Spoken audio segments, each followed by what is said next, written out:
Bonacardo, santuario di Nostra Signora di Bonacato, opera bizantina straordinaria da accapponare la pelle, bellissima, risalente al VI secolo.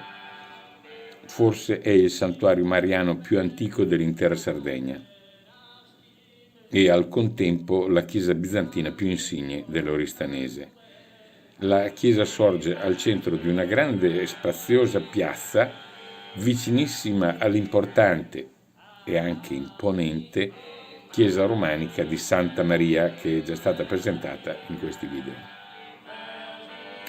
Fa grande impressione vedere in un solo colpo d'occhio la grande chiesa romanica che incombe sul piccolissimo ma bellissimo, straordinario santuario di Nostra Signora.